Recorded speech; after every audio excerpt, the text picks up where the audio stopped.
During the Cold War, the air defense of the northern and far eastern regions of the Soviet Union was extremely difficult. The severe climate made ground-based radars virtually impracticable. It wasn't even particularly easy to establish the necessary wide network of airfields. Hence the requirement for a long-range interceptor. During the 1960s and 70s, the Tupolev 128 was the only long-range interceptor in the Soviet Union. It was a 1950s design. Neither its equipment nor its armament met the new requirements, to say nothing of its speed and altitude capabilities. The MiG outperformed the Tupolev in many respects, but it was not a long-range interceptor. This was when new attack tactics were coming in. Aircraft would fly at very low level to get through the air defenses. Another problem to solve. Cruise missiles were yet another threat. Their low-level terrain following was a new capability at the time. Tracking and destroying these comparatively small flying weapons was extremely hard.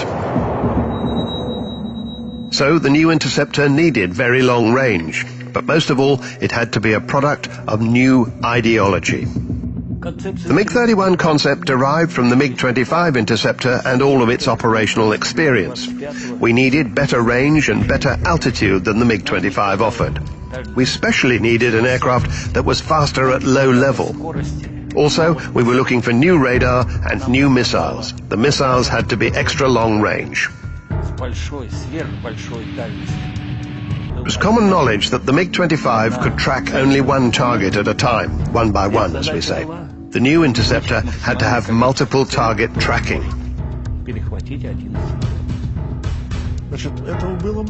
But one aircraft standing against a whole horde of attacking aircraft or missiles would not be enough. The whole concept had to be changed. The new idea was to use interceptors in a group. Command and control and direction would be provided by special data transmission equipment. The general layout of the new MiG-31 was quite like its predecessor, MiG-25. The new aeroplane had two engines, two tail fins, a moderate sweep tapered wing, and side air intakes with a wedge shape. However, layout was the only thing the two had in common. The MiG-31 was in fact a different aeroplane. The MiG-31 became the first Soviet fighter to be powered by bypass turbojets. Among other things, the bypass was more fuel efficient in dry thrust, that's to say without reheat in operation. And the new engine was smaller, which allowed extra space for fuel tanks. This new power plant was developed in the design bureau headed by Pavel Soloviev. It was the D-30 F6 engine, and at maximum power in reheat, the combined thrust of two of them was 31 tons. The leading-edge root extensions on the front of the wing improve maneuverability at high angles of attack. There's also an advanced flap system that increases lift at lower speeds. The MiG-31 has an endurance on continuous patrol of 3.5 hours. That's almost double the MiG-25's. And in case you should think we're making demeaning comparisons with the MiG-25, well, it's not that at all. It is, in fact, a way to better understand the impressive development of the MiG-31. Overall, you could say these aircraft have similar maximums of speed and altitude, but the MiG-31 is much more combat capable. The MiG-31 has a two-person crew, pilot and navigator weapons systems operator, or WISO. Second cockpit behind the pilot has a big screen for displaying the tactical situation. Originally, the designers expected that with the pilot in front, the seat behind him would be occupied by a group commander, and that group commander was to be a general. The thinking was that these groups of aircraft would be employed for very important strategic missions, and important missions had to be under the control of a general. But further mature consideration and research suggested that what the successful prosecution of the strategic mission really needed, instead of a general on board, was simply a good navigator weapons systems operator. During combat missions, each crew member has his own part to play. The aircraft commander flies the aircraft, launches missiles, fires the cannon, and makes final decisions in all sorts of different situations. The control column has a trimmer switch. It's there to reduce the load for the pilot when he's maneuvering. This one returns the aircraft to the horizon, and the radio communication button is next to it. This is the brake lever both for the nose and the main wheels, and also the buttons to launch the missiles and fire the cannon. Conventionally, the throttles are on the left. 2 engines, hence 2 throttles. Their positions can be secure position, idle power, maximum power, minimum reheat, and full reheat. The navigator plots tracks, continually corrects them when required, and ensures the appropriate readiness for combat. The navigator, who's also the wizzo, can also fly the aircraft. So there's a pair of throttles in the second cockpit too. And here's how the extending control column pulls up when you need it.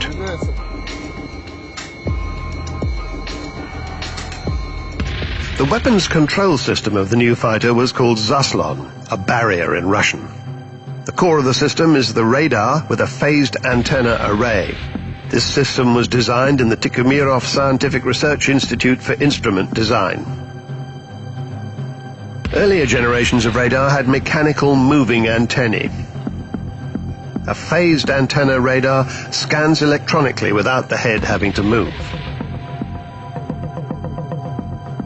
Electronic scanning provides a whole picture almost instantaneously. And not only that, but the phased array radar can provide coordinates for several targets at the same time. So the MiG-25 radar could only track 1 target. The MiG-31 radar can track 10 targets simultaneously. The associated computer helps identify which are the most dangerous. It can detect targets out to 200 kilometers. The Zaslon system was pivotal to the MiG-31's operation. It detected and tracked targets, and it authenticated the weapon's lock-on to targets. As crew commander and pilot, all I had to do was put the marker on the targets in the display, and then choose a maneuver, left, up, right, down, fly this way, that way, anything really. So basically, I just aligned the marks on the display and pushed the button. And that was that. The MiG-31 is the first interceptor capable of attacking several targets at once, including cruise missiles flying at low level.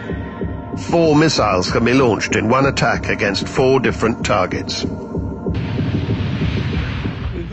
I was on a training sortie. I knew there were 4 airborne targets somewhere up ahead. Had to shoot at them. I'm just sitting there looking around, nothing much to do. I think to myself, well, there's that wizzo behind me. He's the guy who's supposed to find the targets. I'll just hang loose till then. So I say to him, how you doing, mate? How's the work going? He says, what work? I'm asleep. Asleep? You've got to be joking. So who's doing the work? He says, the Zaslon's doing it. It's in automatic. So I relax a bit. Soon the first target pops up on my display. I put the mark on it and launch a missile. A few seconds later, there's the second. Another missile. Bang! Both targets hit within seconds. Then the third and the fourth come up. In just 10 seconds, I've launched 4 missiles. 4 targets hit. The navigator says, okay, boss, mission complete. Targets destroyed. We're off home. The MiG-31 became the first fighter in the world with such a phased array radar. It remained ahead for quite a while because Western fighters didn't catch up till nearly 2 decades later. This fighter can also do its stuff in standalone mode, that's to say without help from ground radars. The encrypted data transmission system on the aircraft is said to be jam-proof. It allows several fighters to transmit the air situation to each other and to ground facilities as well. A group of 4 aircraft can scan an airborne area up to 900 kilometers wide. The Zaslon system in the lead aircraft interacts with the systems in the other aircraft. When a target is detected, it's the lead aircraft commander who makes the final decision. With multiple targets, he assigns targets to particular aircraft, including, of course, himself. In other words, the leading aircraft is responsible for target distribution. The MiG-31 can also be the leading aircraft for different fighter types, often, for instance, with a group of Su-27s. It also has an infrared search and track (IRST) system with a detection range of 40 kilometers. The MiG-31 first prototype was built in summer 1975, and flight testing began in the autumn. 16th of September 1975, the MiG-31 Interceptor made its maiden flight, carrying ID number 831. The test pilot for this momentous occasion was Alexander Fedotov.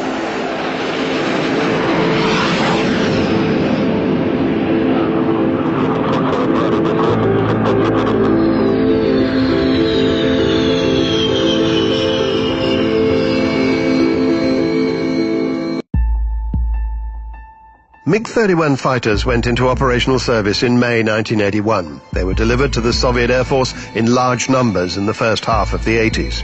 By the end of the decade, MiG-31s were based at more than 20 aerodromes across the vast territory of the Soviet Union. MiG-31 two-seat Interceptor.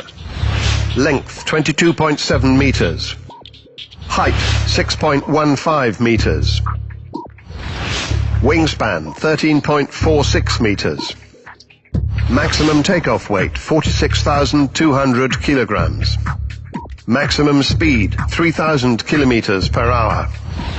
Operating ceiling 20,600 meters. Range 3,000 kilometers. The MiG-31 is pretty big and heavy. With its takeoff weight of significantly more than 40 tons, it's more like a ship than a fighter.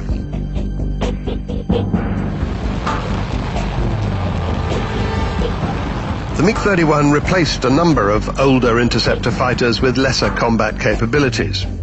The crews had to get used to long-distance flights, which required them to be specially qualified.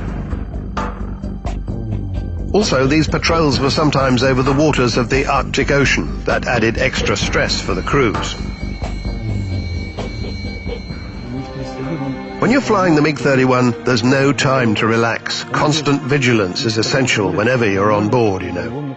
It sometimes surprises pilots with plenty of experience in other types of aircraft when they fly the MiG-31 for the first time. I heard one of them say that when you take off in the MiG-31, you breathe in and you don't breathe out until you've landed. I came across it in 1992. I still remember my first flight. I'll never forget it. It engenders very strong emotions. Well, it's the aeroplane itself. It's a bit like a ship. Flying this aeroplane makes you very proud. It's a great feeling when you're in control of a fighter that weighs nearly 50 tons with all its armament. It's a splendid aeroplane. The MiG-31's weaponry includes 4 R-33 long-range missiles carried under the fuselage. The R-33 can hit high-speed targets up to 120 kilometers away. And those targets can be at heights of anything between 25 meters and 28,000 meters.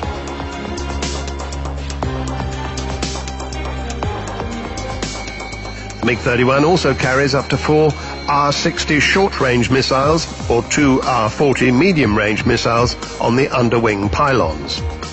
And there's also a 6-barrel GSH-623 cannon with 260 rounds of 23mm ammunition. Cannons mounted in the fairing behind the starboard main undercarriage bay. The NATO code name for the MiG-31 is Foxhound. Like any advanced military aircraft, Foxhound was kept secret from foreign intelligence investigations. But sometimes, even the best-kept secret eventually comes to light. In 1985, the KGB arrested a man who worked for one of the Soviet defense institutes called Adolf Tolkachov. Soon became clear that he had passed information on the MiG-29 and MiG-31 weapon systems to the West. So a decision was taken to modify the MiG-31, and in particular, its weapons systems. The new modifications included an upgraded radar and upgraded R-33 missiles. The new version of the fighter was called MiG-31B. It also sported a new in-flight refueling system that significantly increased its flight endurance and enlarged its interception zone. That was particularly important when the fighter was patrolling the northern borders of the country. On the 30th of July 1987, test pilot Roman Tuskayev and test navigator Wizzo Leonid Popov flew a fighter interceptor over the North Pole. It was a global first. The flight took 6.5 hours and they were refueled twice from air tankers. The MiG-25 had also been expected to get an air refueling system, but eventually the idea was turned down and they only ever got as far as flight tests. By the beginning of the 90s, about 500 MiG-31 interceptors had been produced in various versions, and a new aircraft, the MiG-31M, was about to go into production.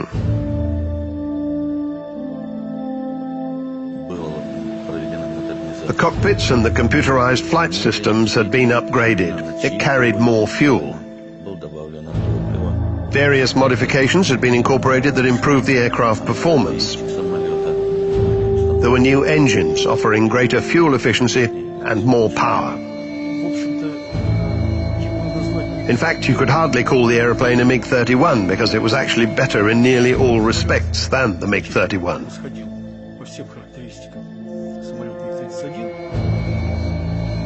The Zaslon M weapons control system could track 24 targets and attack 6 of them simultaneously. There were 6 long-range missiles under the fuselage, up from 4. Target detection range and indeed the range of the missiles themselves were significantly better. But actually, those very long-range missile launches never happened. We didn't do them from our aircraft, and neither did our, shall we say, putative enemies launch them from theirs. As was often the case at that time in the 1990s, a prospective development program was halted. The aeroplane didn't satisfy all the official tests.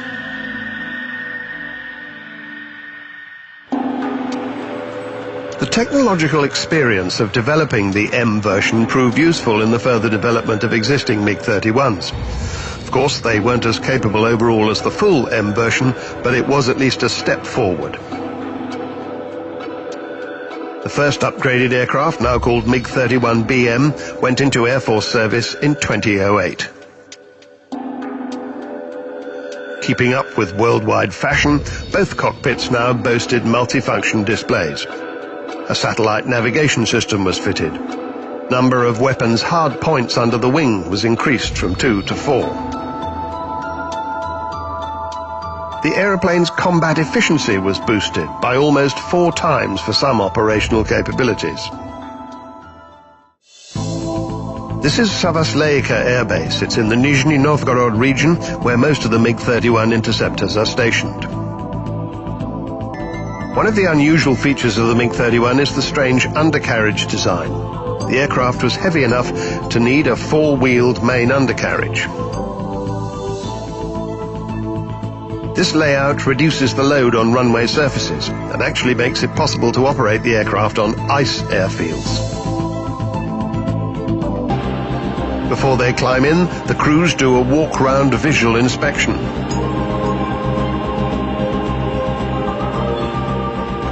Once the engines are started, they check the aircraft systems with a technician in constant communication with the crew.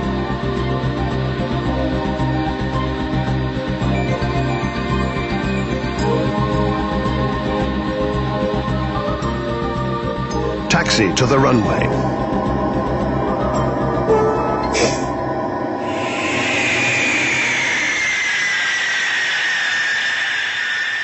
They usually take off in full reheat.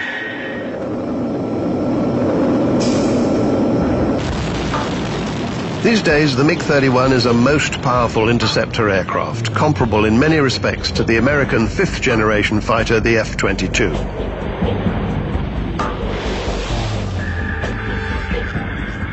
Today, the Americans recognize that if there is one aircraft to compare with the F-22, it is the MiG-31. First of all, it's got a more powerful radar. And secondly, its missiles have a bigger payload and better range than the missiles on the F-22. The MiG-31 is faster than the F-22. Its dynamic field of interception is greater. The MiG-31 is in fact the most versatile interceptor with the best abilities in target interception.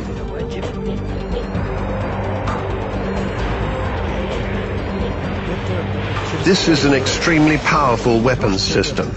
Also, MiG-31 interceptors work well in a group, sharing all their data with each other. A MiG-31 group provides the perfect area defense. I'd like this aircraft to keep soldiering on, to keep being updated. But a lot of people complain that it's very expensive. The fuel price is high, the price of the airplane itself is high. Today, everything's money.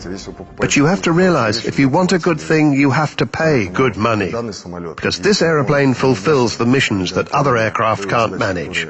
Pay the proper attention to it, and then the MiG-31 will live long.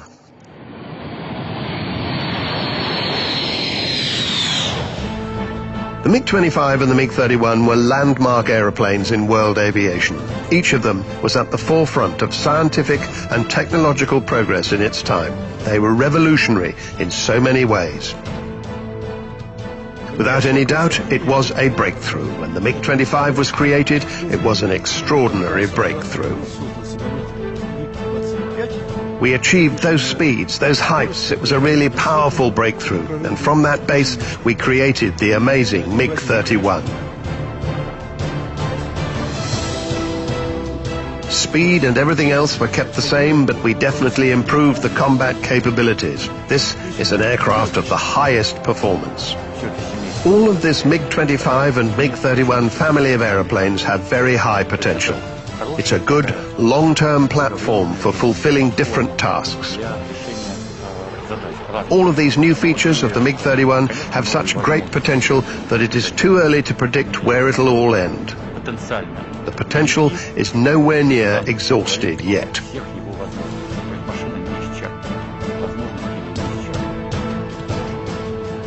As of 2012, the MiG-25RB reconnaissance bombers continue to serve the Russian Air Force. The MiG-25 interceptors have been superseded by the more advanced MiG-31, and the potential of that aeroplane is huge. There is no doubt that this interceptor will be successfully protecting Russian air borders for many years to come.